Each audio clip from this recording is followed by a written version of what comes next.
हाँ जी, तो स्वागत है सभी का आज की क्लास में।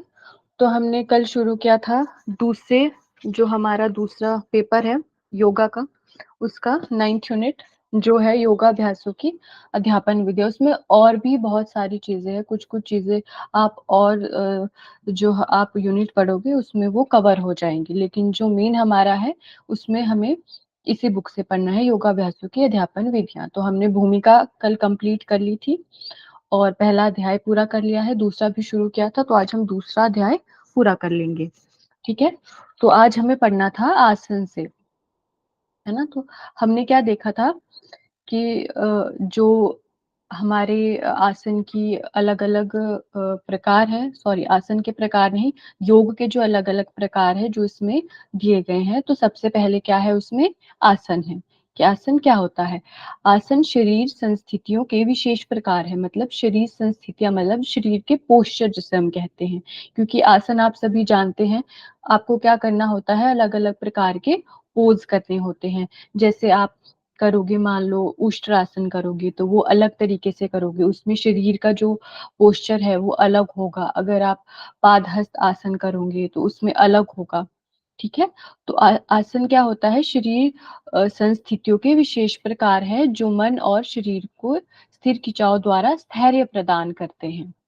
ठीक है? दोनों को इसका लाभ होता है, मन को भी और शरीर को भी। ऐसा नहीं है कि आसन को अगर हम शरीर के द्वारा कर रहे हैं, तो उसका लाभ केवल हमारे शरीर तक ही सीमित होगा, ऐसा नहीं होता है, ठीक है? उसका प्रभाव हमारे मन पर भी पड़ता है। और क्या इसका उद्देश्य क्या होता है? पेशी तंत्रिका तान आवेगों यानी न्यूरोमस्कुलर टोनिक इम्पल्सेस में उचित लय स्थापित करना और पेशीय तान में सुधार करना होता है। जो हमारा न्यूरोमस्कुलर टोनिक इम्पल्सेस होते हैं उसमें रिदम स्थापित करना होता है, ठीक है? और इसके 2 आधारभूत सिद्धांत हैं, बहुत इम्पोर्टेंट है, स्थिरता और सुख। जैसे कि आपने पतंजलि योग दर्शन में भी पढ़ा था, उसमें क्या कहा गया है, स्थिरम सुखम आसनम। वैसे ही इसमें भी बताया गया है आसन करने के 2 आधारभूत सिद्धांत, स्थिरता और सुख। और क्या है कि इसका जो स्वरूप होता है, आसन का स्वरूप, वो मनोकायिक है यानी साइकोसोमैटिक है। मनोकायिक का क्या अर्थ होता है कि जो हमने पहले पढ़ा कि इसका असर दोनों पे पड़ेगा, हमारे शरीर पे तो पड़ेगा ही। जिस प्रकार से हम मान लो हम करते हैं भुजंगासन, तो उसका हमारे शरीर पे भी असर पड़ेगा, लेकिन साथ कहीं ना कहीं वो हमारे मन पर भी सकारात्मक प्रभाव डालेंगे, ठीक है? तो आसन का स्वरूप क्या है, साइकोसोमैटिक है, क्योंकि शरीर द्वारा तो ये किए जाते हैं तथापि उनका मन पर भी प्रभाव अनुभव में आता है। ठीक है, ये हो गया आसन के बारे में कुछ चीजें। और क्या बताया गया है कि इनको करना कैसे है।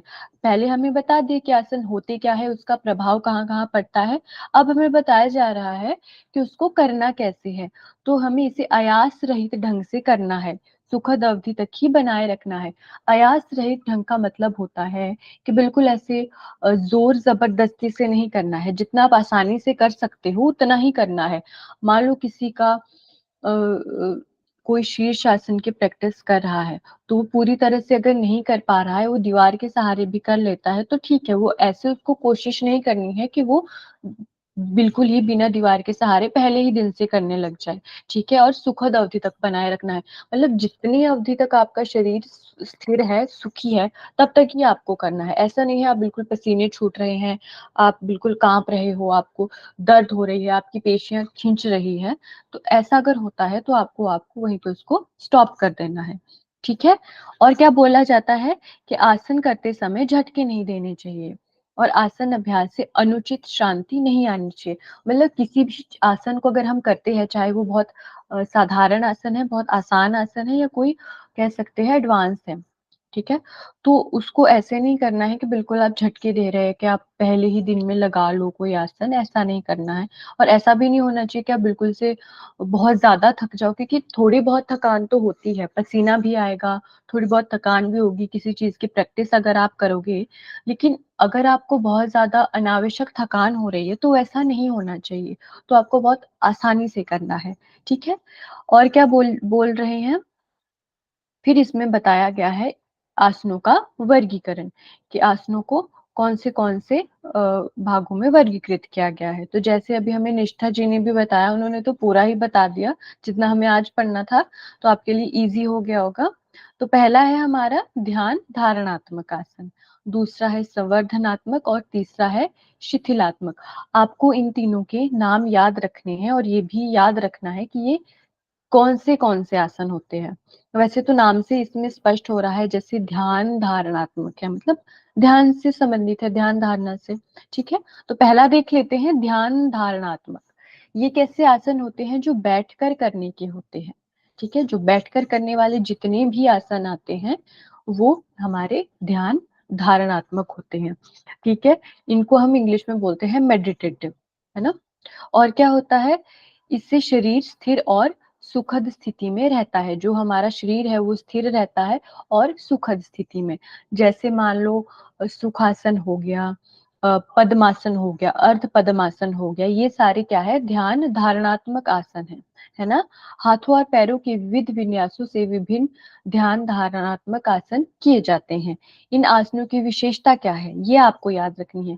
सिर, ग्रीवा और धड़ को सीधा रखना है। सिर आप सभी को पता है, ग्रीवा यानी गर्दन, धड़ मतलब पूरा जो हमारा ऊपर का हिस्सा होता है, कमर से ऊपर वाला जो हिस्सा हमारा है उसको सीधा रखना है। ये हमारी विशेषता है ध्यान धारणात्मक आसन की। हाँ जी, किसी का कोई क्वेश्चन है? सॉरी मैडम, मेरा बाय मिस्टेक मैंने हाथ रेंज किए थे। कोई बात नहीं। ठीक है, तो हमने अभी पहला क्या पढ़ लिया, हमने ध्यान धारणात्मक। दूसरा आता है हमारा संवर्धनात्मक, इन्हें हम कहते हैं कल्चरल। ठीक है, संवर्धनात्मक आसनों में निश्चल खिंचाव होते हैं, यानी स्टैटिक खिंचाव होते हैं। ठीक है, कैसे होते हैं ये स्टैटिक खिंचाव? हाँ जी, तो जो हमारे संवर्धनात्मक आसन है इसमें स्टैटिक खिंचाव होते हैं जो पेशियों में स्वस्थ तान को उत्पन्न करते हैं। मतलब जो हमारी जितनी भी पेशियां होती है उसकी टोनिंग अच्छे से हो जाती है। ठीक है, रीढ़ में लचीलापन आता है और पीठ एवं मेरुदंड की पेशियों को भी बल मिलता है। जो हमारी रीढ़ है, स्पाइन है, वो फ्लेक्सिबल होती है। ठीक है, और जो हमारी पीठ है, मेरुदंड है, उनकी पेशियों को भी बल मिलता है। ठीक है, और क्या होता है इनसे, संवर्धनात्मक आसनों के बारे में हम पढ़ रहे हैं। शरीरांतर्गत पक्ष को और औदरिक मर्मार्गों के कार्यों को भी उद्दीपित करते हैं। जो हमारे मर्म पॉइंट होते हैं ना हमारे शरीर में, उनके कार्यों को भी ये उद्दीपित करते हैं, जो हमारे संवर्धनात्मक आसन होते हैं। होते कौन से हैं? बैठकर किए जाने वाले, लेटकर और खड़ी स्थिति करने में अनगिनत आसन है। जो तो हमारे पहले वाले थे ध्यान धारणात्मक, वो तो बस बैठ के जितने भी किए जाते थे उसमें सारे आ जाते थे, जो ध्यान के लिए हम करते हैं ज्यादातर। ठीक है, और इसमें क्या होता है, इसमें बैठने वाले भी आते हैं, लेटने वाले भी आते हैं, खड़ी स्थिति में करने वाले भी आते हैं। कोई मुझे एग्जाम्पल दे सकता है लेट कर करने वाले आसन का? बता दीजिए, माइक ऑन कर। हलासन हो गया मरकट मैम, आसन मैम, मरकट आसन हो गया, स्पाइन ट्विस्टिंग सुबह आसन। आसन में होता है। और बैठकर बहुत मैम आसन, मत्स्य आसन। मस्तेंद्र आसन, बैठकर वक्रासन, हाँ जी, और खड़े होकर? ताड़ासन, ताड़ासन, त्रियक्ताड़ासन। हाँ जी, वृक्षासन। शासन, गरुड़ा। गरुड़ासन। ठीक है, वेरी गुड, बहुत अच्छे। तो मतलब ठीक है, आपको समझ आ गया कि हमारे संवर्धनात्मक आसनों में कौन से आसन आएंगे। फिर तीसरा है हमारा शिथिलात्मक। ये होते हैं हमारे रिलैक्सेटिव। ठीक है, ये संख्या में कम है। इन्हें लेट कर किया जाता है और शरीर एवं मन को विश्राम देने हेतु हुए किए जाते हैं। सामान्यतः ये आसन अन्य यौगिक अभ्यासों के लिए एक पर्याप्त पृष्ठभूमि प्रस्तुत करते हैं, जो लेट कर किए जाने वाले हैं। इसमें सबसे अच्छा उदाहरण हमारा है वो है शवासन का। ठीक है, क्योंकि उससे क्या होता है, हम बिल्कुल उसको लास्ट में करते हैं ना, जब पूरे हम अपनी यौगिक क्रिया को कर लेते हैं, फिर जो हमारी थकान है, हमारी मन की थकान है, हमारी शरीर की थकान है, उसको दूर करने के लिए किए जाते हैं। ठीक है, तो ये हो गया सारा आसनों के बारे में जो हमने अभी पढ़ा। आसनों के बारे में बताया गया है कैसे करना है, स्थिरता के साथ करना है और सुखद अवधि तक बनाए रखना है। झटके बिल्कुल नहीं देने हैं। और क्या बोला गया है, और उनके प्रकार बताए गए हैं, 3 प्रकार। ठीक है, अब अगला हम देखते हैं प्राणायाम। दूसरा जो इसका अंग है वो है प्राणायाम। तो प्राणायाम के अभ्यास से स्वायत्त नाड़ी आवेगों के प्रवाहों के मार्गों में से एक श्वसनिक आवेगों पर नियंत्रण लाया जाता है। ठीक है। जो हमारे रेस्पिरेटरी इम्पल्सेस होते हैं, जिसको हिंदी में बोला गया है श्वसनिक आवेग, उस पर नियंत्रण लाया जाता है किसके द्वारा? प्राणायाम के द्वारा। सांस को लंबी और सुखद समयावधि तक रोकना ही प्राणायाम की आवश्यक प्रविधि है। इसमें भी वही है, सुखद तो आएगा ही हर जगह की, एक सुखद स्थिति तक, और लंबी, आप जितना लंबा रोक सकते हो या जिस प्रकार कर सकते हो वो सारी चीजें इसमें आती है। पर शुरू में क्या बोला गया है? जो शुरू में जो करते हैं, जो शुरुआत कर रहे हैं, उनके लिए क्या बोला गया है? सांस रोकने की क्रिया को टाला जाता है और उनको 1:2 के समय अनुपात में नियंत्रित प्रश्वसन और निश्वसन करने पर बल दिया जाता है। प्रश्वसन और निश्वसन होता है, प्रश्वसन यानी इनहेल करना, निश्वसन यानी एक्सहेल करना। ठीक है। तो वैसे तो बोला गया है, क्या बोला गया है कि सांस को लंबी और सुखद समयावधि तक रोकना है हम लोगों को। लेकिन जो ऐसे व्यक्ति है जो शुरू कर रहे हैं प्राणायाम, जो पहली बार कर रहे हैं या जिनको अभी काफी कम समय हुआ है प्राणायाम करते हुए, उनको समय दिया गया है इसमें 1:2 का। तो ये इंपॉर्टेंट है, तो उसको आप लोगों को याद रखना है। ठीक है। क्या समय दिया गया है? 1:2। क्या है? एक के लिए हमें क्या करना है? पूरक करना है, और 2 अनुपात में क्या बोला गया है? हमें रेचक करना है। ठीक है। फिर क्या है? निश्वसन अवस्था इस प्रकार नियंत्रित की जाती है कि बाद में आने वाली प्रश्वसन अवस्था में सांस की मंद गति और नियंत्रित श्वसन प्रभावित नहीं होने पाते हैं। मतलब हम इस प्रकार कंट्रोल करते हैं अपनी जो हमारी एक्सलेशन होती है, कि बाद में जब हम इनहेल कर रहे होते हैं तो जो हमारी सांस की जो गति होती है वो बहुत ज्यादा प्रभावित नहीं हो पाती है। ठीक है। और इसमें क्या होता है? अनेक प्रकार के हस्तोपचार प्रयुक्त कर एक या दोनों नथुनों से या कभी मुख से भी सांस ली जाती है। जैसे आपको पता है, हम अनुलोम विलोम करते हैं तो पहले हम एक से इनहेल करते हैं, दूसरे से एक्सहेल करते हैं, दूसरे नॉस्ट्रिल से। ठीक है। फिर उसी वाले से इनहेल करके पहले वाले से एक्सहेल कर देते हैं। ठीक है। या फिर कई बार जैसे हमारे शीतली सत्कारी हो गए, उसमें हम मुंह के द्वारा भी ले लेते हैं सांस। तो इसमें वही बताया गया है कि या तो कभी हम एक नथुने से सांस लेंगे, कभी दूसरे से, कभी दोनों से लेंगे या छोड़ेंगे, या कभी मुख से लेंगे या मुख से छोड़ देंगे, वही बताया गया है। और इसमें 3 प्रावस्थाएं बताई गई है। नियंत्रित प्रश्वसन यानी पूरक, ठीक है। नियंत्रित धारण यानी कुंभक, रोक के रखना, ठीक है। और तीसरा है नियंत्रित निश्वसन यानी रेचक। तो ये भी आपको याद रखना है कि प्राणायाम की 3 प्रवस्थाएं जो हमारी सामान्य भाषा में हम पढ़ते हैं वो तो है पूरक, कुंभक और रेचक। लेकिन यहाँ पे जिस भाषा को उपयोग किया गया है इसको भी आपको याद रखना है, अपने दिमाग में रखना है। ठीक है। नियंत्रित प्रश्वसन, नियंत्रित धारण और नियंत्रित निश्वसन। ठीक है।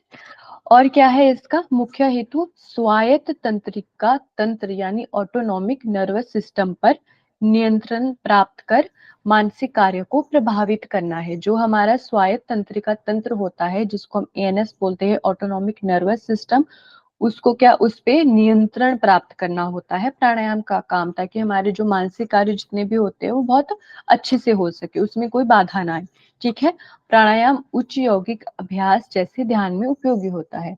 अगर कोई ध्यान कर रहा है उस समय भी प्राणायाम उपयोगी होता है, क्योंकि कई बार क्या होता है, हम लोग अपनी श्वासों पे ही ध्यान लगाते हैं कि हम किस प्रकार से श्वास ले रहे हैं, किस प्रकार से श्वास को छोड़ रहे हैं। ठीक है। समझ आ गया सभी को? इतना बता दीजिए मुझे। Yes madam. Yes ma'am. ठीक है। तो ये हो गया प्राणायाम, हमने आसन और प्राणायाम 2 अंगों के बारे में पढ़ लिया। ठीक है। अब अगला हमारा जो अंग है वो क्या है? वो है बंध और मुद्राएं। ये एक साथ ही दिया गया है, बंध और मुद्रा अलग अलग नहीं है। ठीक है। तो ये क्या है? शरीर की अर्ध ऐच्छिक और अनैच्छिक पेशियों के बंध और पकड़े हैं।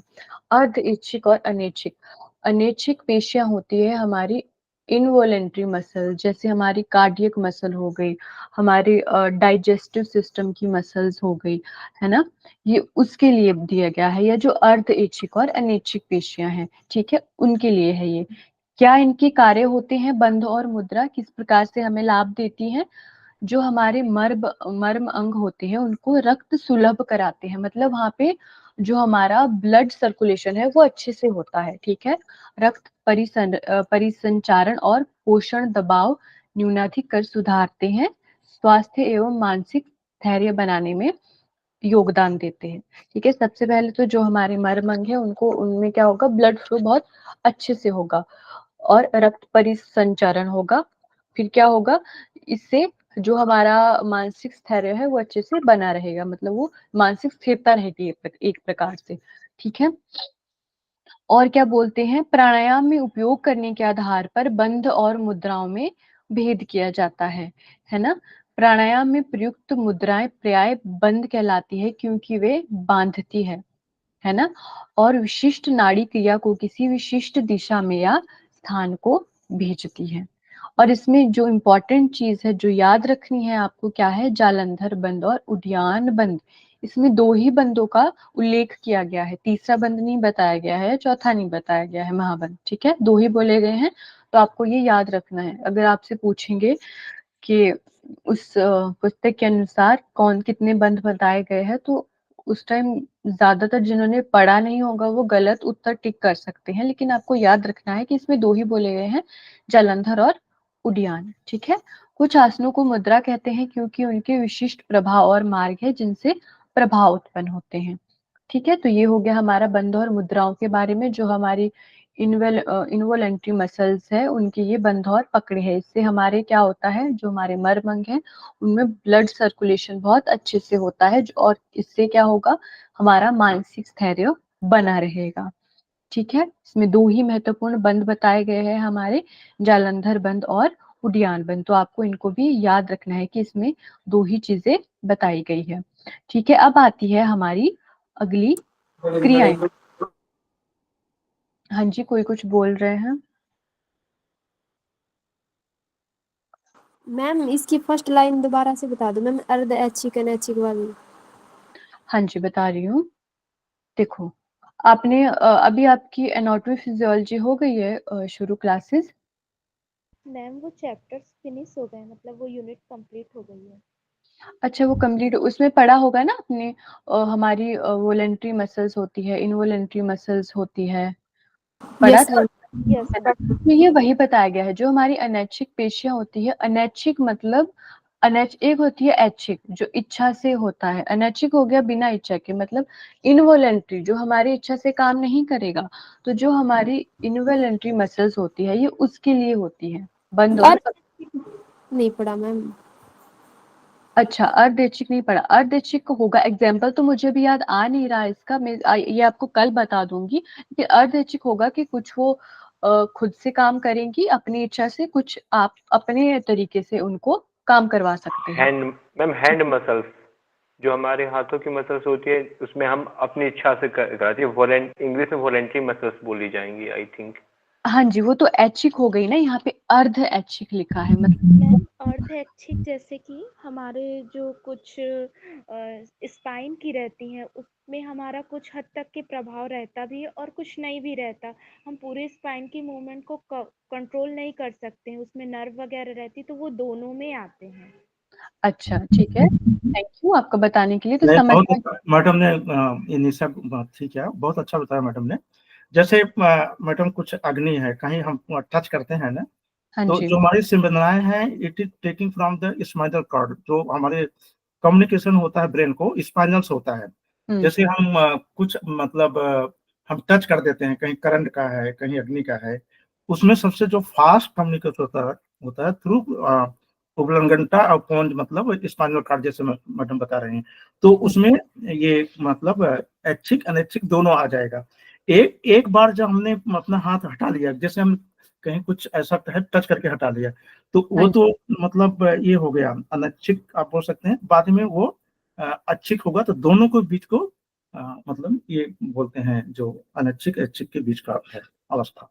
अर्ध ऐच्छिक, हाँ जी, हाँ जी, ठीक है।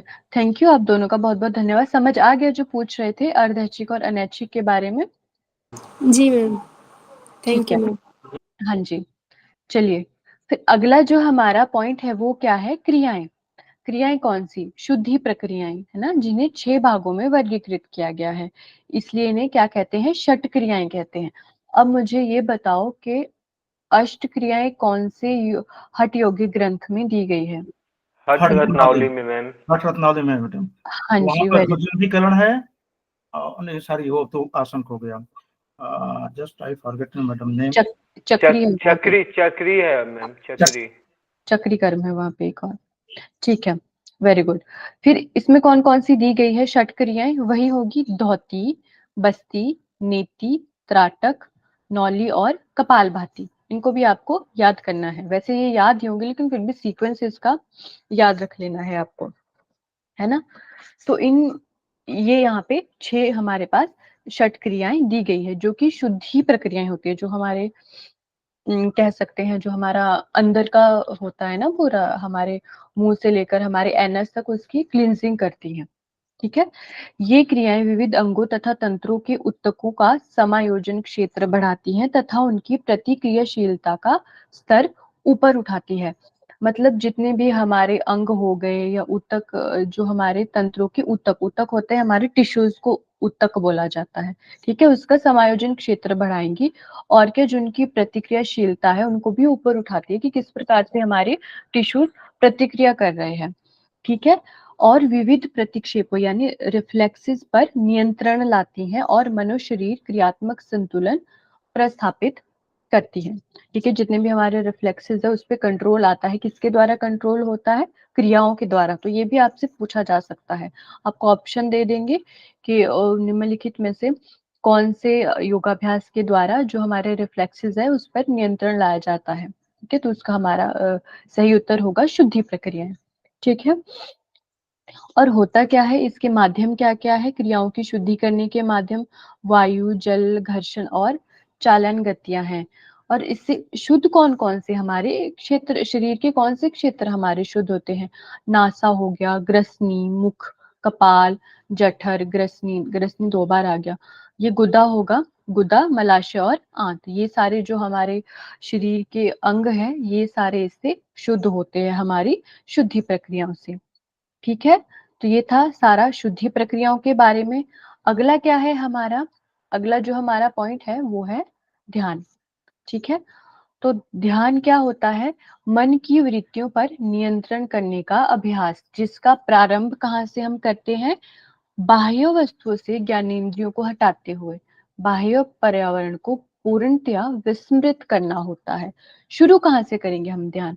जो हमारी बाहर की वस्तुएं हैं, जैसे हमें मान लो ध्यान लगाना है तो किसी हमने बाहर की चीज पे लगा लिया, है ना।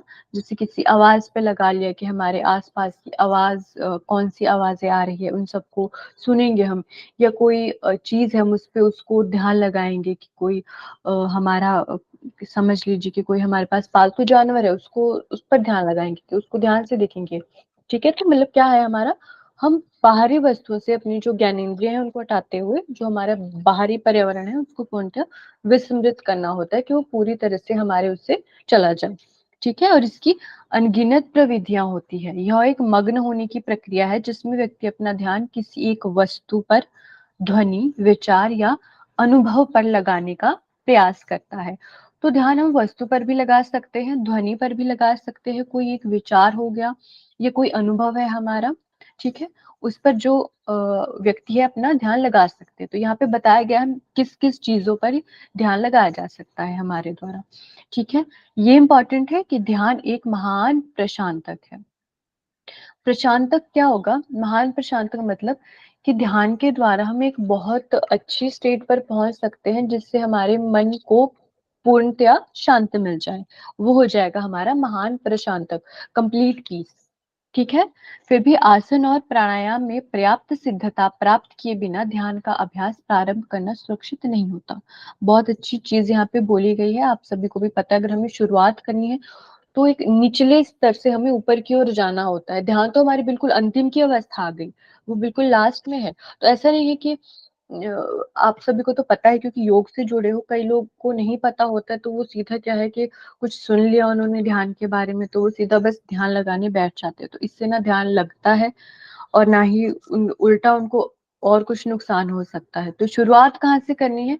आसन से शुरुआत करनी है, उसमें सिद्ध होना है, फिर प्राणायाम करना है, फिर धीरे धीरे अपने सर को बढ़ाते हुए कहाँ जाना है? हमें ध्यान तक जाना है। ठीक है। योगाभ्यास के पारंपरिक सोपान में ध्यान का उच्च स्थान है।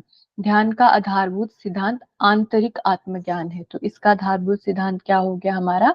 आंतरिक आत्मज्ञान, जो हमारे अपने आप को हमें जानना है, वो इसका सिद्धांत है ध्यान का।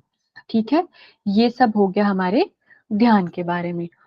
तो अब देखते हैं हमारा इसका लास्ट पॉइंट क्या है। लास्ट है हमारा अभिवृत्ति प्रशिक्षण अभ्यास, है ना। तो इसको क्या बोला जाता है? हाँ जी, यौगिक शब्दावली में इन्हें यम और नियम कहते हैं। मतलब जो यम और नियम बोलते हैं ना साधारण भाषा में, ठीक है, उनको यहाँ पे बोला गया है अभिवृत्ति प्रशिक्षण अभ्यास। तो आपको ये याद होना चाहिए, आपको ये अपने दिमाग में रखना है कि यम और नियम को ही अभिवृत्ति प्रशिक्षण अभ्यास बोला गया है। क्या पता आपको ऐसे करके ही पूछा जाए कि अभिवृत्ति प्रशिक्षण अभ्यास की चर्चा या इसके बारे में कौन से हमारी पुस्तक में बताया गया है, इस तरह से पूछ सकते हैं। तो आपको ये याद रखना है कि यम और नियम को ही अभिवृत्ति प्रशिक्षण अभ्यास बोलते हैं, और ये हमारी जो कैवल्य धाम की पुस्तक है योगाभ्यासों की अध्यापन विधियां, उसमें कहा गया है। ठीक है, क्या होता है ये? अपने आचरण को नियमित करके एक विशिष्ट अभिवृत्ति प्रकार निर्मित करते हुए स्व आरोपित प्रतिबंध होते हैं। ठीक है, स्व आरोपित प्रतिबंध यानी हमें क्या करना है अपने ऊपर। जैसे उदाहरण हम ले सकते हैं अहिंसा, कि ना हमें मन से, ना वचन से, ना कर्म से किसी के व्यक्ति या किसी भी और जीव के प्रति हिंसा का भाव नहीं रखना है। तो ये क्या है? एक स्व आरोपित प्रतिबंध है। या हमें झूठ नहीं बोलना है, हमें बहुत ज्यादा संग्रह नहीं करना है वस्तुओं का। ये सारी जो चीजें हैं, ये क्या करते हैं? हम खुद पर प्रतिबंध लगाते हैं कि हमें ये सारी चीजें नहीं करनी है। ठीक है, और ये क्या है? सभी यौगिक अभ्यासों के आधार है। जितने भी हमारे यौगिक अभ्यास आज आते हैं, आसन, प्राणायाम, मुद्रा, बंध और शुद्धि क्रियाएं जो इसमें बताई गई है, ध्यान, ये सारे जितने भी अभ्यास हैं, इन सभी का आधार क्या है? इन सभी का आधार यम और नियम है, जिनको यहाँ पे क्या बोला गया है? अभिवृत्ति प्रशिक्षण अभ्यास। ठीक है, फिर क्या बोला जाता है? सभी यौगिक अभ्यासों का स्वरूप मनोकायिक है। मनोकायिक का वही मतलब है मन और काया। मन यानी आपसे पता है मन, काया यानी हमारे शरीर के जो जितने भी हमारे अभ्यास बताए गए हैं, ये हमारे शरीर पे तो अपना क्या कह सकते हैं कि असर तो दिखाते हैं, लेकिन साथ ही साथ हमारे मन पर भी बहुत प्रभाव पड़ता है इन सारी चीजों का, दोनों ही चीजों का, मतलब सारी चीजों का दोनों ही चीज पे। ठीक है, सभी यौगिक अभ्यास एक दूसरे के अनुपूरक है और प्रत्येक अभ्यास समान प्रभावों का न्यूनाधिक मात्रा में विभिन्न मार्गों द्वारा योगदान देता है। ठीक है, तो क्या बोला जा रहा है? सभी एक दूसरे के अनुपूरक है ना। और कहीं ना कहीं जो इसके प्रभाव होते हैं, किसी का हो सकता है कि किसी, मान लो कोई कोई आसन कर रहा है, कोई प्राणायाम कर रहा है, तो उनसे हमें एक ही चीज मिले, एक ही चीज हमारी अच्छी हो, या कोई हमें थोड़ी बहुत कहीं दिक्कत आ रही है, कोई मानसिक परेशानी हो रही है, वो ठीक हो, तो ऐसा हो सकता है कि किसी से न्यून मात्रा में वो चीज ठीक होती है, किसी का बहुत ज्यादा असर उस पर होता हो। जैसे हम उदाहरण ले सकते हैं, जब हम करते हैं विपरीत करनी, आप लोगों ने अगर हठ योग पढ़ लिया होगा तो उसमें क्या लिखा गया है? विपरीत करने के अभ्यास से क्या होते हैं? हमारी जठराग्नि बहुत ज्यादा प्रदीप्त हो जाती है। तो अगर उस समय उचित प्रकार से अगर कोई भोजन ना ले, तो जठराग्नि इतनी प्रदीप्त होती है कि हमारे शरीर को ही अंदर से खाने लग जाती है। ठीक है, तो उससे क्या, अगर किसी को मान लो अपनी जठराग्नि प्रदीप्त नहीं है किसी की, तो वो उस अभ्यास को करके उस चीज को ठीक कर सकता है, उस चीज को बढ़ा सकता है। ठीक है, तो ये सारी चीजें जो थी आज हमने पढ़ी, ये हमने इसके योगाभ्यास के अंग पढ़े इस पुस्तक के अनुसार। तो एक बार देख लेते हैं कि हमने क्या क्या आज पढ़ा है, इंपॉर्टेंट चीजें हमने आज पढ़ी है सारी, एक बार रिवाइज कर लेते हैं, है ना। हाँ जी, तो हमने शुरुआत कहाँ से की थी? शुरुआत हमने की थी आसन से। तो आसन में वही है, जो अलग अलग प्रकार के पोस्चर हम बनाते हैं अपने शरीर के द्वारा, इससे क्या होता है? न्यूरोमस्कुलर टोनिंग इम्पल्सेस में रिदम स्थापित होता है। दो आधारभूत सिद्धांत इसके हमने पढ़े, बहुत इंपॉर्टेंट है, याद रखना है, स्थिरता और सुख। और क्या है इसका स्वरूप? साइकोसोमेटिक। साइकोसोमेटिक समझ आ गया है, शरीर मन दोनों पे इसका प्रभाव होगा। बताया क्या गया है, क्या हमें करना है? सुखद अवधि तक बनाए रखना है और बिना झटकों के आसनों को करना है। ऐसा नहीं है कि हमें बहुत ज्यादा थकान हो जाए, इससे अनुचित थकान हो जाए। सामान्य सी थकान तो हो जाती है। 3 भागों में वर्गीकृत किया गया है, ध्यान धारणात्मक है, संवर्धनात्मक और शिथिलात्मक। ध्यान धारणात्मक में आ जाएंगे बैठने वाले, ठीक है, शरीर हमारा सुखद स्थिति में रहता है। इसमें विशेषता क्या है इनकी? ध्यान धारणात्मक, आपसे विशेषता पूछ लेंगे तो क्या कहोगे? कि जो हमारा सिर है, गर्दन है, हाँ, या हमारा उधर सॉरी धड़ है, इसको सीधा रखना है, ठीक है, ये ध्यान धारणात्मक की विशेषता है। फिर आते हैं हमारे संवर्धनात्मक आसन। इसमें होते हैं हमारे निश्चल खिंचाव, जो पेशियों में हमारे क्या करते हैं? स्वस्थता, टोन को उत्पन्न करते हैं। हमारी रीढ़ में क्या होता है? लचीलापन आता है, और जो हमारे मर्म के कार्य है वो भी उद्दीपित होते हैं। और इससे क्या होता है? इनमें कौन कौन से आते हैं? बैठ कर किए जाने वाले भी आते हैं, लेट कर किए जाने वाले, या खड़े होकर किए जाने वाले आसन इसमें आते हैं, ठीक है। तीसरा था शिथिलात्मक आसन। इनकी संख्या बहुत ज्यादा नहीं है। ये होते हैं जो हम लेट के करते हैं। किस लिए करते हैं इनको? क्योंकि शरीर और मन को विश्राम देने हेतु। जब हम सारी क्रियाएं कर लेंगे अपनी, तो उसके बाद हम शिथिलात्मक आसन करते हैं कि हमारे शरीर और मन को आराम मिल सके। फिर हमने पढ़ा प्राणायाम के द्वारा, प्राणायाम के बारे में। प्राणायाम में भी यही कहा गया है कि सांस को एक लंबी और सुखद समय अवधि तक रोक के रखना है, ठीक है। परंतु जो शुरुआत कर रहे हैं, जिनकी एक अभी शुरू ही किया है जिसने प्राणायाम करना, उसके लिए क्या है? उसके लिए एक अनुपात बताया गया है, 1:2। ये आपको याद रखना है, 1:2 के हिसाब से हमें अरेचक और पूरक करना है, ठीक है।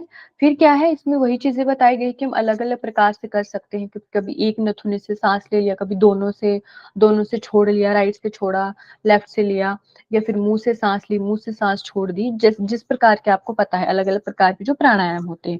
3 इसकी प्रावस्थाएं बताई गई है हमें, पूरक, कुंभक, रेचक, सामान्य भाषा में। लेकिन इसमें क्या बोला गया है इस वाली पुस्तक में? नियंत्रित प्रश्वसन, नियंत्रित धारण और नियंत्रित निश्वसन। तो आपको ये याद रख लेना है, ये अपने दिमाग में रखना है। मुख्य हेतु क्या है? जो हमारा ऑटोनॉमिक नर्वस सिस्टम है, उस पर नियंत्रण प्राप्त करना है, जिससे क्या है? हमारा मानसिक कार्य प्रभावित हो। कैसे प्रभावित होगा? सकारात्मक रूप से प्रभावित होगा, मतलब बहुत अच्छे से काम करेगा अगर हम प्राणायाम करेंगे तो, ठीक है। और ये ध्यान में उपयोगी होता है प्राणायाम। फिर हमने पढ़ा बंद और मुद्राओं के बारे में। ये क्या होती है? जो हमारी अर्ध ऐच्छिक और अनैच्छिक पेशियां होती हैं, उसके लिए होता है हमारी बंद और मुद्राएं।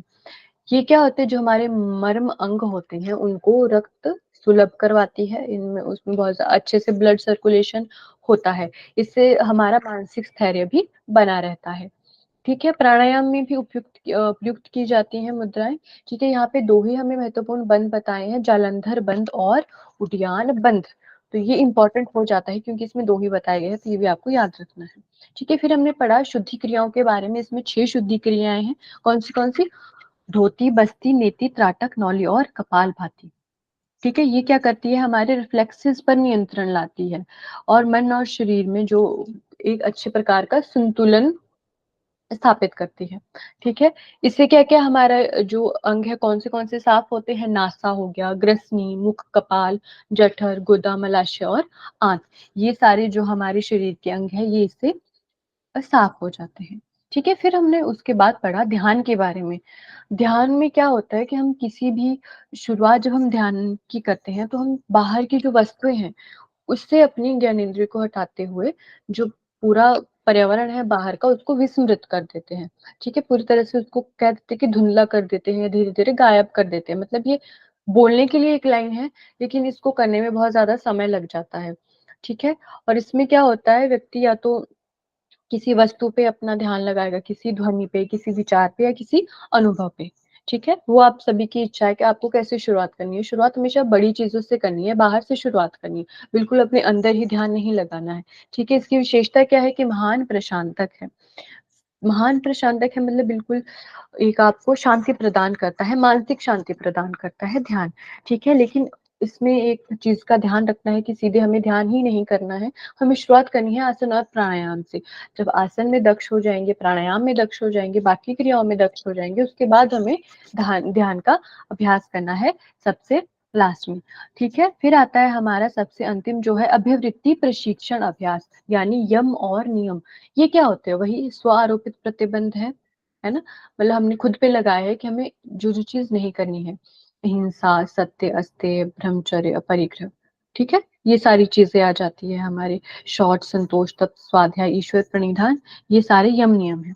ठीक है, और ये इम्पोर्टेंट क्या है इसमें कि जितने भी हमारे यौगिक अभ्यास है उन सबका आधार है ये, कि बिना आधार के तो कोई चीज नहीं होती ना। अगर हम कोई अपना घर बना रहा है तो सबसे पहले एक आधार होता है, आधार होगा उसके बाद ऊपर ऊपर चीजें बढ़ती जाती है। वैसे ही कोई हम चीज कर रहे हैं, हम यौगिक अभ्यास कर रहे हैं, तो उसका आधार किसको कहा गया है?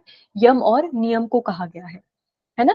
और जितने भी हमने यौगिक अभ्यास पढ़े यहाँ पर, आसन, प्राणायाम, मुद्रा बंध, ठीक है, जितने भी हमने पढ़े यहाँ पे, सबका स्वरूप क्या है? मनोकायिक है।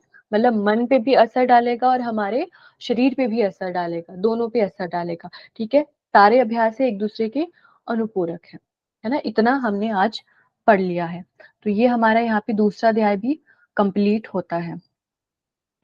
अब मुझे बताइए, आप सभी को समझ आया?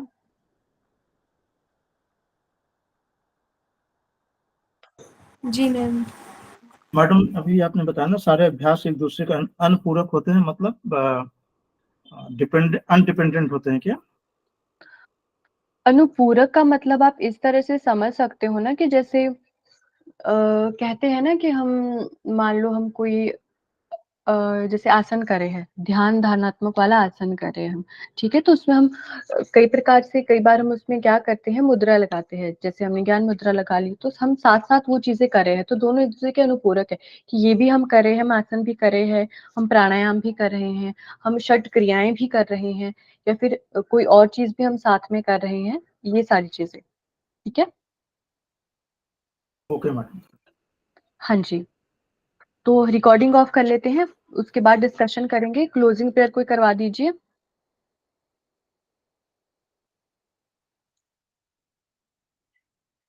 पुष्पा जी, आप करवा दीजिए।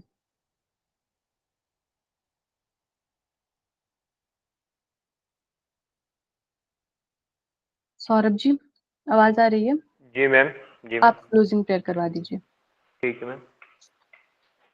सभी लोग किसी भी ध्यानात्मक आसन बैठ जाएं, दोनों हाथों को ज्ञान मुद्रा में बनाकर अपने घुटनों पे रख लें। अब अपने ध्यान को अपने आईब्रो सेंटर पे ले जाएं। 3 टाइम्स टेक डीप ब्रेथ, 3 बार लंबी गहरी श्वास प्रश्वास करेंगे।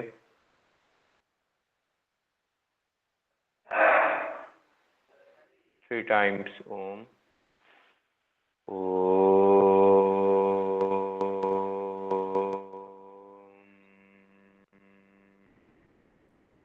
Again.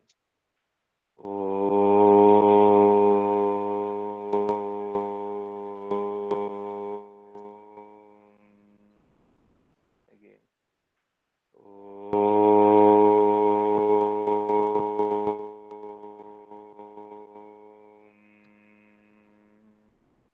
शांति पाठ डीप इनहेल।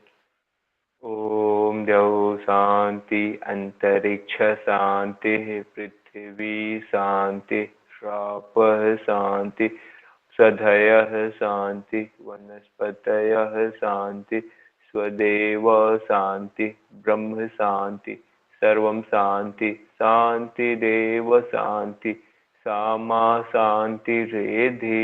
ओम शांति शांति शांति ही। महसूस करेंगे हमारा मन पूरी तरह से शांत हो गया है, मन में कोई ओवर थिंकिंग नहीं, साफ साफ हमें हमारा विषय समझ में आ रहा है। दोनों हाथों को आपस में रैप करेंगे, हथेलियों में उष्मा आ जाए तो अपनी आंखों पे लगाएंगे और महसूस करेंगे प्राण शक्ति हमारे हथेलियों से निकलकर हमारी आंखों में जा रही है। मन एकाग्र होता जाए, पूरे फेस की मसाज करेंगे। आंखों पे रखें हथेलियों को, फिर दोनों हथेलियों के बीच अपनी आंखों को खोलेंगे।